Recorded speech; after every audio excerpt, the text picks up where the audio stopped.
요즘 코필러 진짜 많이들 하시더라고요. 이게 쌍수만큼 코필러가 진짜 흔한데요. 우리 코는 이게 딱 혈관이 진짜 복잡하게 얽혀있는 그런 부위거든요. 특히 이게 눈으로 가는 혈관과도 연결이 돼 있어요. 그래서 필러가 잘못 주입되면 와, 내가 이렇게 피곤해 보이나 싶을 때 눈밑 필러를 많이들 하러 오세요. 흔히들 말씀하시는 이제 강남미인, 사실 진짜 옛날에 유행했던 그 카툰 이렇게 보면 어때요? 과도하게 눈밑이 이렇게 빵빵해요. 애벌레 막 있는 것처럼. 그렇다면 필러 말고는 다른 방법이 뭐 없나? 궁금하시죠?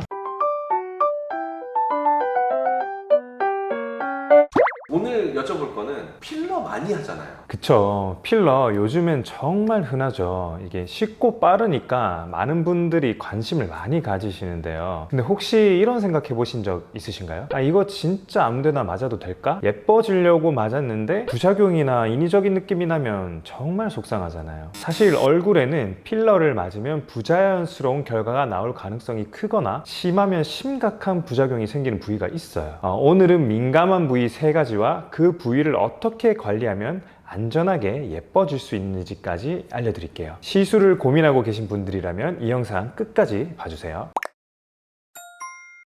필러는 기본적으로 꺼진 부분을 채워주고 볼륨을 살려주는 시술이에요. 이 물풍선 보면 어때요? 이게 물 들어가기 전에는 쭈글쭈글했다가 물이 들어가면 빵빵해지는 거, 필러도 그거랑 비슷한 거죠. 피부 속에 넣어서 부족한 부분을 채워주는 거예요. 요즘 가장 많이 쓰는 게 히알루론산 필러인데요. 이제 쉽게 말하면 피부 속 수분을 잡아주는 그런 성분인데요. 이게 피부에 탄력을 주고 촉촉하게 만들어줘요. 우리 몸에 원래 있는 성분이라서 비교적 안전하다고 알려져 있긴 한데요. 이게 문제는 어디에 어떻게 넣느냐예요. 이게 잘 들어가면 자연스럽고 예쁜데 만약 어색하게 들어가서 뭉치거나 잘못 들어가면 오히려 이상해질 수가 있거든요.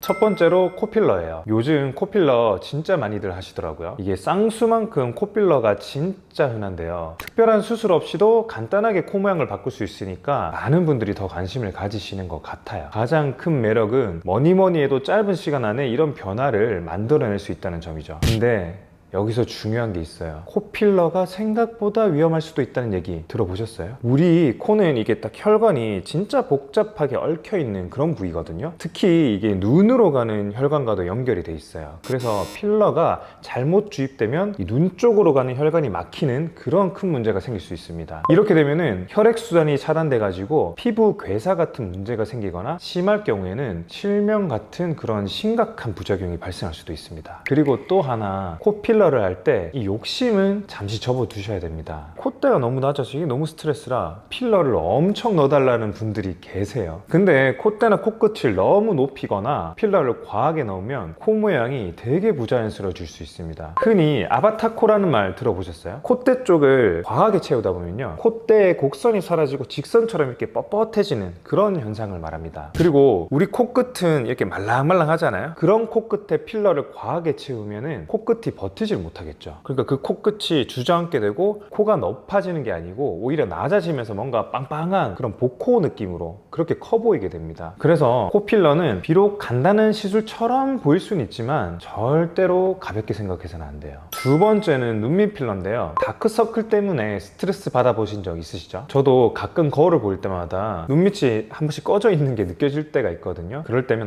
되게 깜짝 놀라는데, 와, 내가 이렇게 피곤해 보이나 싶을 때 눈밑 필러를 많이들 하러 오세요. 근데 눈밑은 얼굴에서 특히나 민감한 부위라 생각보다 신중하게 접근해야 되거든요. 눈밑 필러가 위험한 이유를 3가지로 정리해 드릴게요. 첫 번째는 바로 틴달 현상이라는 건데요. 눈밑 피부가 우리 얼굴 중에서도 가장 얇거든요. 이렇게 워낙 얇다 보니까 필러가 들어간 곳이 빛을 받으면은 필러가 이렇게 푸르스름하게 비쳐 보일 수가 있거든요. 그렇게 되면 어떻게 될까요? 우리 다크서클도 뭔가 검푸르잖아요. 오히려 다크서클이 더 짙어 보이게 되는 그런 부작용이 생길 수가 있습니다. 두 번째는 과도하게 빵빵해진 애교살인데요. 우리가 이게 웃을 때 약간 이렇게 살짝 도드라지는 애교살 참 귀엽잖아요. 네.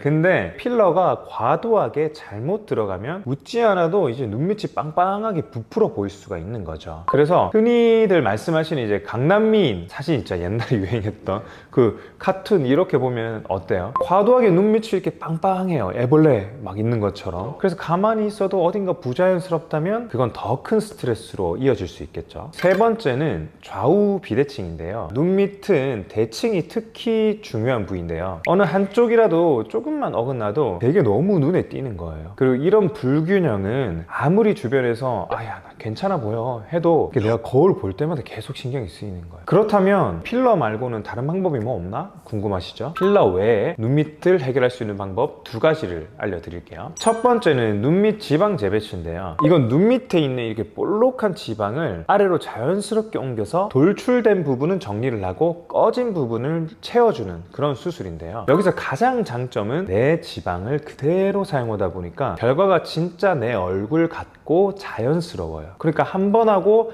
말끔히 오래 가고 싶다, 그런 분들한테 추천드리는 수술입니다. 두 번째는 리프팅 시술이에요. 사실 꺼짐이나 지방 돌출이 아니라 눈 밑에 이런 자글자글한 잔주름이나 탄력이 고민이라면 레이저나 고주파 같은 리프팅 방법도 추천할 만해요. 이건 피부에 볼륨을 넣는다기보다는 주름을 개선하고 피부가 탱탱하게 리프팅 되면서 전체적으로 밝아지는 효과를 주거든요. 회복도 빠르고 부담도 덜해가지고 처음 시술 도전하시는 분들께 추천드립니다. 세 번째 부위는 팔자주름 필러거든요. 팔자주름 하면 딱 생각나는 거 어떤 거세요? 이게 피곤해 보인다, 나이 들어 보인다, 이런 말 한 번쯤은 들어보셨잖아요, 그죠? 특히 사진을 찍을 때 주름이 더 눈에 띄면은 진짜 신경 쓰이잖아요. 그러다 보니까 이거 필러 한번 맞으면 이 팔자주름 간단하게 해결될 것 같은데 하고 필러를 많이 맞으러 오세요. 근데 팔자주름 필러 이게 신중하게 생각해 보셔야 되는 게요, 팔자주름이 딱 시작되는 부분에 볼륨이 딱 부족해서 팔자가 심해 보이는 경우가 있거든요. 그런 경우는 필러 시술 단독만으로도 해결이 가능한 경우가 있어요. 근데 대부분의 경우는 단독 시술만으로는 해결이 어려운 경우가 많고요. 시술 시 위험성이 몇 가지가 있거든요. 그걸 지금부터 말씀드릴게요. 첫 번째는 얼굴 비율의 문제 때문이에요. 특히 이게 중안면부가 기신 분들, 이런 분들이 팔자 필러를 과량으로 맞게 되면은 중안면부가 더 길어지고 인중이 더 길어지면서 얼굴의 비율이 망가지게 되겠죠. 그러면 필러를 맞기 전보다 나이가 더 들어 보일 수가 있어요. 두 번째는 위치 이동의 문제인데요. 이 필러가 우리 몸에 들어가면은 찰흙처럼 약간 이렇게 뭉쳐있는 특성이 있어요. 근데 우리 팔자부 이 부위는 어떻죠? 입을 쓸 때마다 엄청 쓰이잖아요. 예를 들면 뭐 이렇게 웃거나 음식을 먹거나 심지어 제가 지금 하는 것처럼 말을 할 때도요. 이 필러를 피부 속에 깊은 곳에 이렇게 잘 예쁘게 잘 놓으면은 얘가 안 움직여요. 근데 잘못 놓으면 원래 위치에 있지 않고 이게 막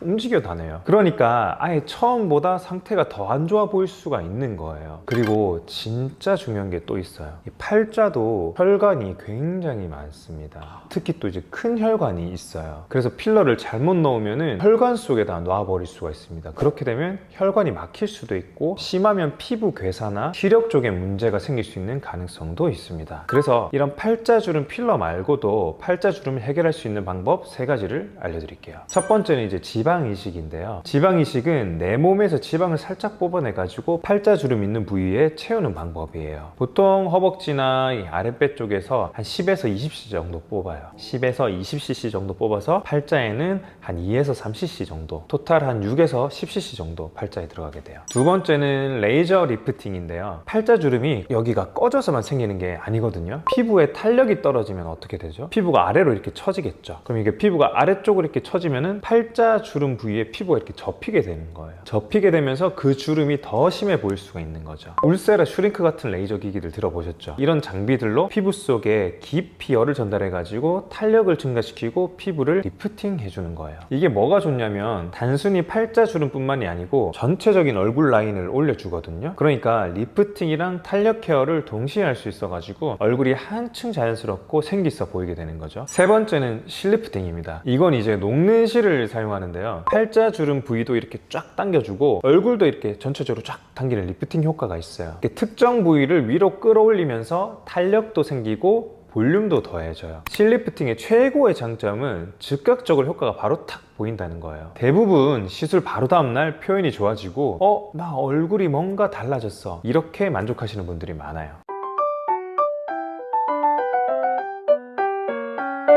필러 잘만 활용하면 적은 양으로도 큰 변화를 줄 수 있는데요. 근데 눈 밑, 팔자주름, 코 이렇게 민감한 부위는 정말 신중해야 됩니다. 이런 것은 위험할 수 있으니까요. 꼭 숙련된 전문의랑 충분히 상담해 보시기를 추천드리고, 그리고 가장 중요한 건 필러는 티가 안 날수록 더 예쁘다는 거, 자연스러운 아름다움이 최고라는 거 잊지 마세요. 그럼 다음에 또 만나요. 안녕.